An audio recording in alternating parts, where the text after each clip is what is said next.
Hello guys, आज हम कलाम academy की तृतीय श्रेणी अध्यापक भर्ती परीक्षा की ऑफलाइन टेस्ट सीरीज का पेपर सॉल्यूशन करवाने जा रहे हैं, जिसमें हम आज लेवल 2 का जो साइंस मैथ का पेपर हुआ था वो ले रहे हैं। ये माइनर टेस्ट फर्स्ट का पेपर है, तो चलो हम इसका सॉल्यूशन शुरू करते हैं।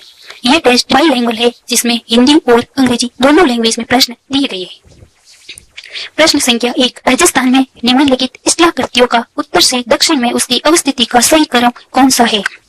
तो इसमें सबसे ऊपर आ जाएगा ऑप्शन नंबर 3 नाली, उसके बाद आ जाएगा दरियन, उसके बाद आ जाएगा उपरमाल और सबसे दक्षिण में आ जाएगा पोमट का पठार। तो हमारा ऑप्शन नंबर 4 इसमें राइट हो जाएगा। क्वेश्चन नंबर 2, निम्नलिखित में से कौन से जिले में बनास प्लेसीन का अधिकांश विस्तार है? तो इसमें ऑप्शन नंबर 3 राइट हो जाएगा, टोंक जिले में। प्रश्न संख्या 3, राजस्थान के धरातलीय स्वरूपों के संबंध में निम्नलिखित में से कौन सा कथन गलत है? इसमें गलत कथन पूछा है। तो फर्स्ट ऑप्शन है अरावली विश्व की प्राचीनतम गलित पर्वत श्रेणी है, जो कि बिल्कुल सही है। ऑप्शन नंबर 2 है उत्तर पूर्वी मैदान सिंधु नदी द्वारा निर्मित मैदान का भाग है। ऑप्शन नंबर 3 है पश्चिमी बालू का मैदान 33 सागर का अवशेष है, जो कि बिल्कुल राइट है। ऑप्शन नंबर 4 दक्षिणी पूर्वी पठार गोंडवाना का विस्तारित भाग है, ये भी सही है। तो इसमें हमारा गलत ऑप्शन हो जाएगा ऑप्शन नंबर 2।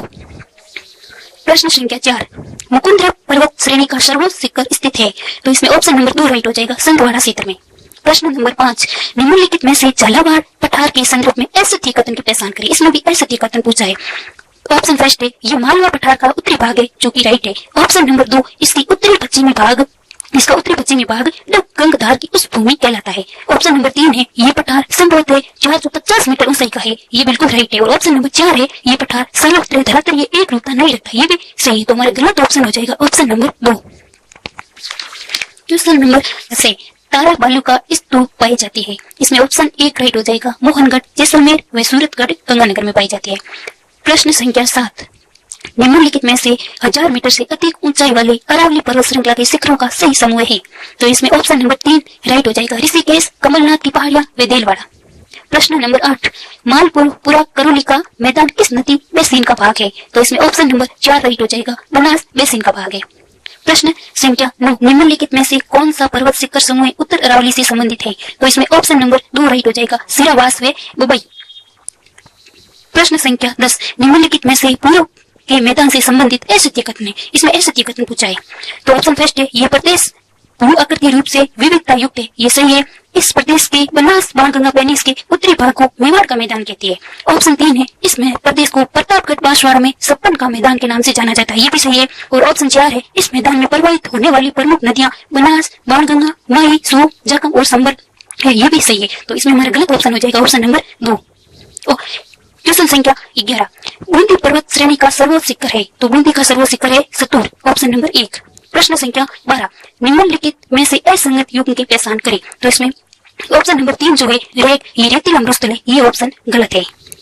प्रश्न नंबर 13, मेवल क्या है? तो इसमें मेवल डूंगरपुर व बांसवाड़ा की नदी की जो मध्य पर्वतीय क्षेत्र है उसे ही मेवल कहती है। तो ऑप्शन नंबर 2 हमारा राइट हो जाएगा। प्रश्न संख्या 14, अरावली को दक्षिणी पूर्वी पठार से अलग करने वाला भ्रंश दरार है। तो इसमें ऑप्शन नंबर 1 सही हो जाएगा, महान सीमा भ्रंश। प्रश्न संख्या 15, निम्नलिखित पठारों के पूर्व से पश्चिमी की ओर अवस्थिति क्रम की पहचान कर सही उत्तर का चयन करें। इसमें पूर्व से पश्चिम की ओर पूछा है। तो इसमें हमारा ऑप्शन सही हो जाएगा ऑप्शन नंबर 2, जिसमें हाड़ौती, ऊपरमाल, लसाड़िया, बोराट व आबू पर्वत। प्रश्न संख्या 16, राजस्थान के हमादा मरुस्थलीय प्रदेश की शैली निम्नलिखित में से किस भूगर्भीय काल की है? तो ये है जुरासिक व इयोसीन काल की। ऑप्शन नंबर 4 हमारा राइट हो जाएगा। प्रश्न संख्या 17, निम्नलिखित में से दक्षिणी पूर्वी पठार का भाग नहीं है। इसमें नहीं पूछा है। तो इसमें हमारा ऑप्शन राइट हो जाएगा, देवगढ़ का पिंडमान मैदान, जो कि ऑप्शन नंबर 4 में है। प्रश्न संख्या 18, राजस्थान में निम्नलिखित में से किस बालू का स्तूप को जीवाश्म शेष बालू का स्तूप माना जाता है? इसमें हमारा ऑप्शन है ऑप्शन नंबर 4 राइट हो जाएगा। अवरोधी जो बालू का स्तूप है उसे ही जीवाश्म शेष कहते हैं। प्रश्न संख्या 19, विद्यन कगार भूमि प्रमुख पे निर्मित है, ये बालू का पत्थर एवं सेल से निर्मित है। ऑप्शन नंबर 3 हमारा राइट हो जाएगा। प्रश्न संख्या 20, निम्नलिखित में से कौन सा सुमेलित नहीं है? तो नागौर उस भूमि है जो डोरा पर्वत दिया हुआ है, ये ही गलत है, क्योंकि डोरा पर्वत जालौर क्षेत्र में आता है, जो कि नागौर में नहीं है। प्रश्न संख्या 21। सूची फर्स्ट को सूची सेकंड से सुमेलित कीजिए तथा सूचियों के नीचे दिए गए कूटों से सही उत्तर का चयन कीजिए। इसमें हमारा मिलान करने वाला क्वेश्चन है, तो इसमें फर्स्ट का हो जाएगा 4 नंबर और सेकंड कमली घाट का हो जाएगा 3 नंबर जो कि राजसमंद में है, और हर्ष की पहाड़ियां जो कि सिक्कर में है, और हाथीनाल जो कि उदयपुर में है। तो इसके अकॉर्डिंग हमारा ऑप्शन राइट हो जाएगा, ऑप्शन नंबर 3। प्रश्न संख्या 22। अरावली पर्वतमाला के संदर्भ में अद्वितीय कथन की पहचान कीजिए। तो इसमें पहला ऑप्शन है, ये वर्तमान में अवशिष्ट पर्वत के रूप में है, जो कि सही है। सेकंड ऑप्शन है, ये मरुस्थल के पूर्वी विस्तार को रोकती है, ये भी सही है। तीसरा ऑप्शन है, इसका निर्माण तत्शीरी युग में हुआ था, जो कि गलत है। और चौथा ऑप्शन है, ये दक्षिणी पश्चिम से उत्तर पूर्व की दिशा में विस्तारित है, वो भी सही है। तो इसका गलत ऑप्शन हो जाएगा ऑप्शन नंबर 3। प्रश्न संख्या 23। राजस्थान की मिट्टी के संबंध में अद्वितीय कथन की पहचान कीजिए। ऑप्शन नंबर 1 है, थार मरुस्थल में ग्रेनाइट और बालू का पत्थर सेलों से बनी मिट्टी का निर्माण हुआ है, जो कि सही है। ऑप्शन 2 है, दक्षिणी भाग में ग्रेनाइट, नीज और क्वार्टजाइट सेलों से लाल लोमी मिट्टी का निर्माण हुआ है, ये भी सही है। ऑप्शन नंबर 3 है, दक्षिणी पूर्वी भाग में बेसाल्ट लावा के स्रोत से काली मिट्टी का निर्माण हुआ है, ये भी सही है। और ऑप्शन नंबर 4 है, दक्षिणी भाग में फास्फेटिक सेलों से सरल निर्मित मिश्रित लाल काली मिट्टी का निर्माण हुआ है, जो कि गलत है। तो हमारा ऑप्शन सही हो जाएगा ऑप्शन नंबर 4।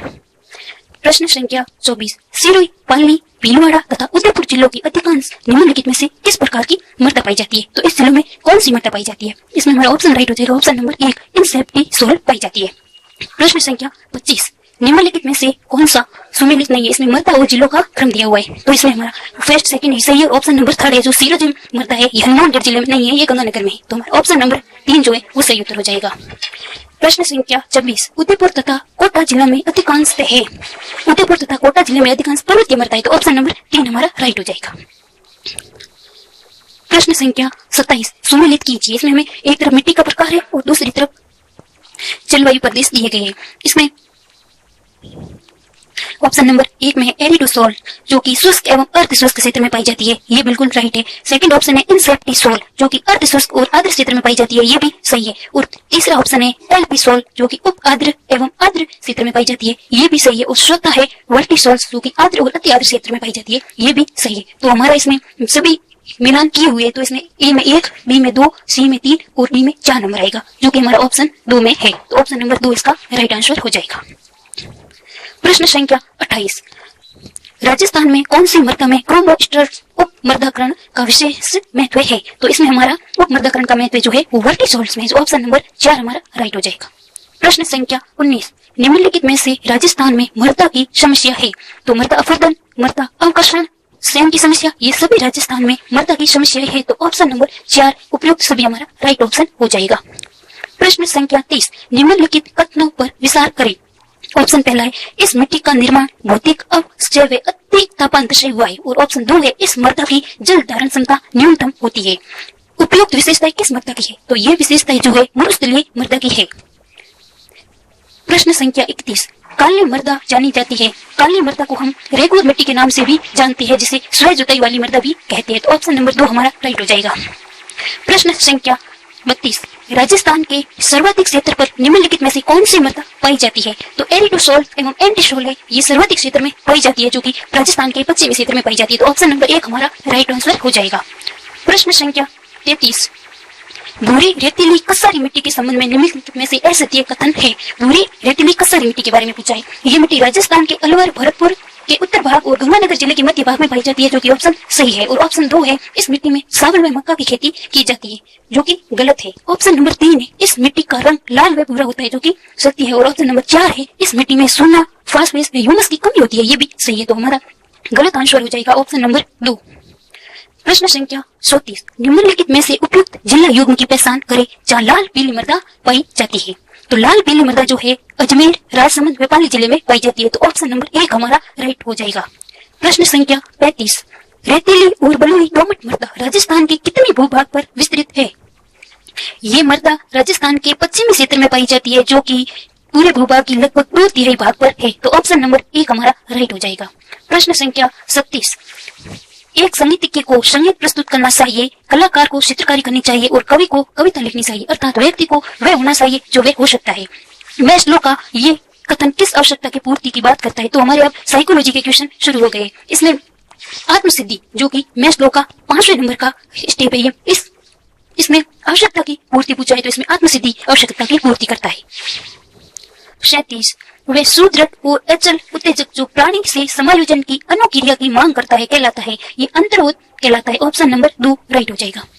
प्रश्न संख्या 38 अधिगम प्रक्रिया में अभिप्रेरणा की भूमिका के संदर्भ में अशक्ति कथन पूछा है। तो पहला ऑप्शन है प्रेरणा व्यक्ति के व्यवहार को नियंत्रित, निर्देशित व परिवर्तित करती है, जो कि सही है। ऑप्शन नंबर 2 है प्रेरणा छात्र की रुचि को बढ़ाती है किंतु अवधान निर्माण में सहयोगी नहीं है। ये गलत है क्योंकि अवधान निर्माण में भी सहयोगी होती है। ऑप्शन नंबर 3 है प्रेरणा परिणाम के ज्ञान से भी प्राप्त होती है, ये भी सही है। और ऑप्शन नंबर 4 है प्रेरणा अधिगम प्रक्रिया के व्यवस्थापन का महत्वपूर्ण कारक है, ये भी सही है। तो इसमें असत्य कथन पूछा है तो हमारा कथन 2 जो है वो असत्य हो जाएगा। प्रश्न संख्या 39 मनोज लाइब्रेरी में लगातार पढ़ता रहता, उसकी टेस्ट सीरीज में भी अच्छी रैंक चलती थी, मगर फिर भी वह परीक्षा में सफल होने के लिए कड़ी मेहनत करता है। जब उसके दोस्त पूछते तो वह बस इतना कहता कि अपना इरादा सिलेक्शन का नहीं रैंक का है, क्योंकि अच्छी रैंक आने पर गृह जिले में नियुक्ति मिलती है। मनोज की अभिप्रेरणा को किस मनोवैज्ञानिक सिद्धांतों से बेहतर समझाया जा सकता है? व्रूम का जो सिद्धांत है उससे समझाया जा सकता है। ऑप्शन नंबर 4 हमारा इसमें सही आंसर हो जाएगा। प्रश्न संख्या 40 व्यक्ति की योग्यता प्रेरणा पाकर विकसित होती है जो उपलब्धि में सहायक होती है, ये कथन किस मनोवैज्ञानिक ने दिया? तो ये वुडवर्थ ने दिया था। Option number 3। प्रश्न संख्या 41 स्किनर के अनुसार शिक्षा मनोविज्ञान के आरंभ का समय माना जा सकता है, तो यह है अरस्तु से। प्रश्न संख्या 42 असत्य कथन बताइए, इसमें असत्य कथन पूछा है। इसमें ऑप्शन फर्स्ट है स्टीफन ने शिक्षा मनोविज्ञान को शैक्षणिक विकास का कर्मिक अध्ययन बताया, जो कि बिल्कुल सही है। ऑप्शन नंबर 2 है क्रो ने शिक्षा मनोविज्ञान को जन्म से वृद्धावस्था तक सीखने का अनुभव का वर्णन और व्याख्या करना बताया, ये भी सही है। ऑप्शन नंबर 3 है कोल सैनिक शिक्षा मनोविज्ञान में मनोवैज्ञानिक सिद्धांत व खोज का शिक्षा में प्रयोग मानती है, ये भी सही है। और ऑप्शन नंबर 4 है नाल व अन्य शिक्षा मनोवैज्ञानिक को मानवीय व्यवहार का शैक्षणिक परिस्थिति में अध्ययन माना जाता है, ये हमारा गलत हो जाएगा। तो ऑप्शन नंबर 4 इसका सही आंसर हो जाएगा। प्रश्न संख्या 43 एक विस्तार जो मनोविज्ञान में निरीक्षण और मापन पर बल देता है, जिसमें बाल मनोविज्ञान के अध्ययन को प्रोत्साहित किया गया, ये संप्रदाय है, ये व्यवहारवाद का संप्रदाय है। ऑप्शन नंबर 3 हमारा राइट हो जाएगा। प्रश्न संख्या 44 शिक्षा मनोविज्ञान के संबंध में सटीक विस्तार है, तो इसमें पहला है शिक्षा मनोविज्ञान की प्रकृति वैज्ञानिक है, जो कि सही है। ऑप्शन नंबर 2 है शिक्षा मनोविज्ञान विधायक विज्ञान है, ये भी सही है। और ऑप्शन 3 है शिक्षा मनोविज्ञान नियामक नहीं है, ये भी सही है, नियामक नहीं है। तो हमारे ऑप्शन नंबर 4 उपयुक्त सभी राइट है। प्रश्न संख्या 45 एक छात्र परी रोज स्कूल में संगीत कक्षा में भाग लेती है, वह कहती है मुझे संगीत से सच्चा सुकून मिलता है, लेकिन अगर मैं ये क्लास मिस कर दूं तो मुझे 100% अटेंडेंस का सर्टिफिकेट नहीं मिलेगा, जो मुझे स्कॉलरशिप के लिए जरूरी है। नीचे दिए गए वैसे कौन सा कथन परी की अभिप्रेरणा की प्रकृति को सबसे सटीक रूप से संश्लेषित यानी विश्लेषित करता है? ऑप्शन नंबर 1 है परी केवल बाहरी प्रेरणा से संचालित है क्योंकि वह स्कॉलरशिप पाना चाहती है। ऑप्शन नंबर 2 है परी पूरी तरह आंतरिक प्रेरित है क्योंकि वह संगीत में आनंद ढूंढती है। ऑप्शन नंबर 3 है परी के व्यवहार में दोनों प्रकार की प्रेरणाएं सक्रिय है, आंतरिक और बाहरी, ये एक मिश्रित प्रेरणा की स्थिति है, तो ये हमारा राइट हो जाएगा। प्रश्न संख्या 46 कक्षा में एक बच्चा पढ़ते समय शब्दों को उल्टा पढ़ता है, जैसे वाज को सह पढ़ता है और डॉग को गॉड पढ़ता है। ये अन्य विषयों में सामान्य प्रदर्शन करता है पर पढ़ने में परेशानी होती है, ये सबसे उपयुक्त निष्कर्ष क्या होगा? और इसमें हमारा ऑप्शन नंबर 2 राइट हो जाएगा, डिस्लेक्सिया हो सकता है, ये सही है। प्रश्न संख्या 47 निम्नलिखित में से कौन सी स्थिति को लर्निंग डिसेबिलिटी की श्रेणी में नहीं रखा जाता? तो डिस्लेक्सिया, डिस्ग्राफिया, डिस्कैल्कुलिया इन तीनों को रखा जाता है, लेकिन श्रेणीबद्ध तुलना इसमें नहीं आता है। प्रश्न संख्या 48 यदि कोई छात्र गणित में सामान्य से बहुत पीछे है जबकि अन्य विषयों में उसका प्रदर्शन अच्छा है, तो ये संवेदनशील शिक्षक को सबसे पहले क्या करना चाहिए? ऑप्शन नंबर 3 उसकी अति कम अक्षमता की जांच करवानी चाहिए। प्रश्न संख्या 49 विकलांग व्यक्तियों के अधिकार अधिनियम 2016 RPWD एक्ट 2016 के अनुसार लर्निंग डिसेबिलिटी को क्या माना गया है? इसमें मान्यता प्राप्त विकलांगता माना गया, जो कि ऑप्शन नंबर 3 हमारा राइट हो जाएगा। प्रश्न संख्या 50 डिस्लेक्सिक बच्चों के लिए सबसे उपयुक्त शिक्षण विधि क्या हो सकती है? तो सबसे उपयुक्त विधि सर्वीय दृष्टि सहायक सामग्री और मल्टी सेंसरी टेक्निक का प्रयोग है। ऑप्शन नंबर 3 हमारा सही हो जाएगा। प्रश्न संख्या 51 एक मटर के पौधे में लंबे डंठल का गुण वर्चस्वी है जबकि पौने डंठल का गुण अप्रभावी है। अगर 2 हेरोजाइट्स लंबे पौधे को क्रॉस किया जाए तो पौने पौधे का आनुवंशिक अनुपात क्या होगा? इसमें पौने पौधे का आनुवंशिक अनुपात है जो 25% होगा। ऑप्शन नंबर 1 हमारा राइट हो जाएगा। प्रश्न संख्या 52 मेंडल के किस नियम के अनुसार किसी लक्षण के लिए 2 जीन एक दूसरे से अलग होकर अगली पीढ़ी में जाते हैं? तो इसमें हमारा ऑप्शन नंबर 2 राइट हो जाएगा, पृथक्करण का नियम। प्रश्न संख्या 53। माता पिता की शारीरिक व मानसिक विशेषताओं का संतान में स्थानांतरण ही वंशानुक्रम है। ये कथन किस मनोवैज्ञानिक ने दिया? तो ये कथन जेम्स ड्रेवर ने दिया। ऑप्शन नंबर 1 हमारा राइट हो जाएगा। प्रश्न संख्या 54। माता पिता के 20 कोषों में विशिष्टताएं होती है। इसमें उपस्थित अन्य पैतृकों के कारण विभिन्न संयोजन से संतानों का निर्माण होता है। सोरेनसन का ये कथन किस नियम की ओर संकेत करता है? तो ये कथन विभिन्नता की नियम, जो विभिन्नता का नियम है उसकी ओर संकेत करता है। ऑप्शन नंबर 2 हमारा राइट हो जाएगा। प्रश्न संख्या 55। असत्य कथन की पहचान कीजिए। ऑप्शन नंबर 1 है संयुक्त कोश में 13 जोड़े गुणसूत्र होते हैं, जो कि सही है। ऑप्शन 2 है मातृ व पितृकोश में 23 जोड़े गुणसूत्र होते हैं। और ऑप्शन 3 है संतान का निर्माण एक कोश से होता है, ये भी सही है। और ऑप्शन नंबर 4 है जीवन के सभी गुण वंशानुक्रम में एक वंशानुक्रम है और इसका प्रकट होना वातावरण पर निर्भर करता है, ये भी सही है। तो इसमें हमारा राइट ऑप्शन हो जाएगा 2, क्योंकि इसमें 23 जोड़े गुणसूत्र नहीं होते हैं। प्रश्न संख्या 56। निम्नलिखित में से कौन सा कथन शैक्षणिक मनोविज्ञान की प्रकृति का वर्णन नहीं करता है? इसमें गलत वर्णन कौन नहीं करता वो पूछा, यानी गलत ऑप्शन कौन सा है? तो इसमें पहला ऑप्शन है ये शिक्षार्थियों यानी विद्यार्थियों के व्यवहार और अनुभव का अध्ययन करने का प्रयास करता है, जो कि सही है। और दूसरा है ये शैक्षणिक लक्ष्य और शिक्षा प्रदान करने के उद्देश्यों को परिभाषित नहीं करता, ये गलत ऑप्शन है। ऑप्शन नंबर 3 है ये उन तकनीकों का वर्णन करता है और आवश्यक ज्ञान को प्रदान करता है जिसके द्वारा लक्ष्यों को प्रभावी ढंग से प्राप्त किया जा सकता है, ये भी सही है। और ऑप्शन 4 है ये शिक्षा के मूल्यों को प्रदान करने से संबंधित है, इसमें मूल्यों को प्रदान नहीं किया जा सकता, ये भी गलत ऑप्शन है। और ऑप्शन नंबर 5 है ये अधिगम प्रक्रिया की बेहतर समझ को बढ़ाता है, ये राइट है। तो इसमें हमें गलत ऑप्शन पूछा है, तो ऑप्शन 2 और 4 ये गलत हो जाएंगे। तो केवल 2 और 4 हमारे ऑप्शन नंबर 1 में है। प्रश्न संख्या 57। माला को दूसरों से जुड़ने में कठिनाई होती है, वे अपनी भावनाओं को साझा नहीं कर पाती और दूसरों की भावनाओं के प्रति उदासीन रहती है। उसकी बोलने की शैली में विचलन है और शरीर की हरकतें रूढ़िवादी है। उसे संभवतः कौन सा विकार है? इसमें ऑटिज्म हमारा राइट ऑप्शन हो जाएगा। प्रश्न संख्या 58। एक व्यक्ति शक्ति या सामर्थ्य का बोध प्राप्त करने के लिए खेल सितारों की कहानी पढ़ता है अथवा किसी लोकप्रिय व्यक्ति के साथ संलग्न होता है। शक्ति अभिप्रेरक अभिव्यक्ति हेतु मैक्सीलैंड के अनुसार ये कौन सी विधि है? तो इसमें बाहरी स्रोत ऑप्शन नंबर 1 हमारा राइट ऑप्शन हो जाएगा। प्रश्न संख्या 59। शैक्षणिक मनोविज्ञान यानी एजुकेशनल साइकोलॉजी के शिक्षक के लिए शैक्षणिक निहितार्थ आशय निम्नलिखित में से कौन से है? तो इसमें हमारा ऑप्शन नंबर 1 है शैक्षणिक मनोविज्ञान ने शिक्षण विधियों का मूल्यांकन करने के लिए एक मार्गदर्शिका प्रदान किया, ये हमारा सही है। ऑप्शन 2 है छात्रों को समझने के पश्चात ये शिक्षण अधिगम की प्रक्रिया में सुधार करने में मदद करता है, ये भी सही है। ऑप्शन नंबर 3 है ये शिक्षक में बुद्धि लब्धि के विकास में सहायक है, तो ये ऑप्शन हमारा गलत हो जाएगा। ऑप्शन नंबर 4 है ये शिक्षक का परिवार के सदस्यों के साथ रिश्ते सुधारने में मदद करता है, ये भी गलत है। और ऑप्शन नंबर 5 है ये शिक्षक का छात्रों की समस्या को समझाने और व्यक्तिगत शैक्षणिक कार्यक्रम तैयार करने में मदद करता है, जो कि सही है। तो इसमें हमारा राइट आंसर हो जाएगा ऑप्शन 1, 2 और 5, जो कि ऑप्शन नंबर 4 में है, 1, 2 और 5। प्रश्न संख्या 60। सत्य कथन याद कीजिए। जैविक और मनोसामाजिक अभिप्रेरक परस्पर एक दूसरे पर निर्भर करते हैं, जो कि सही है। दूसरा ऑप्शन है कोई अभिप्रेरक पूर्णतः जैविक या पूर्णतः मनोसामाजिक नहीं होता, ये भी सही है। तो हमारा ऑप्शन 1 और 2 दोनों राइट है, तो ऑप्शन नंबर 3 हमारा राइट आंसर हो जाएगा। प्रश्न संख्या 61। अरावली ग्रीन वॉल परियोजना के संदर्भ में या संबंध में निम्नलिखित कथनों पर विचार कर नीचे दिए गए विकल्पों में से सबसे उपयुक्त उत्तर चुनें। तो इसमें पहला ऑप्शन है ये परियोजना राजस्थान के 29 जिलों में विस्तृत है, जो कि गलत है क्योंकि 29 नहीं 19 जिलों में है। और ऑप्शन नंबर 2 है ये परियोजना अरावली पर्वत श्रृंखला के पास 5 किलोमीटर के ऊपर क्षेत्र में हरियाली विस्तार करने का प्रमुख पहल है, जो कि सत्य है। तो इसमें हमारा 1 नंबर गलत है और 2 नंबर राइट है, तो ऑप्शन नंबर 2 केवल बी सत्य है। प्रश्न संख्या 62। 4 जून 2025 को राजस्थान के मैनार को अंतर्राष्ट्रीय रामसर साइट की सूची में सम्मिलित किया गया, जिसके संबंध में निम्नलिखित कथनों पर विचार कीजिए। ये उदयपुर जिले में स्थित एक मानसूनी वेटलैंड कॉम्प्लेक्स है, जो कि सही है। ऑप्शन नंबर 2 है ये वर्ल्ड विलेज है के नाम से जाना जाता है, जो ऑप्शन नंबर 2 भी राइट है। ऑप्शन नंबर 3 है ये वेटलैंड रात्रि नदी या विजय सागर तालाब से मिलकर बना है, जो कि गलत है। तो हमारे ऑप्शन 1 और 2 राइट है, जो कि ऑप्शन नंबर 3 में है, ए और बी। प्रश्न संख्या 63। नवंबर 2025 में खेलो इंडिया यूनिवर्स गेम के 5वें संस्करण का आयोजन राजस्थान के किन 2 संस्थानों की मेजबानी में किया जाना प्रस्तावित है? तो इसमें हमारा ऑप्शन नंबर 3 राइट हो जाएगा, पूर्णिमा विश्वविद्यालय जयपुर व राजस्थान विश्वविद्यालय जयपुर। तो ऑप्शन नंबर 3 हमारा राइट हो जाएगा। प्रश्न संख्या 66। साहित्य अकादमी द्वारा वर्ष 2025 हेतु राजस्थानी भाषा का बाल साहित्य पुरस्कार भोगीलाल पाटीदार को प्रदान किया गया। ये पुरस्कार किस कृति के लिए दिया गया? तो इसमें भोगीलाल की जो कृति थी वो है पंके रूनी पीरा, जो ऑप्शन नंबर 2 हमारा राइट ऑप्शन हो जाएगा।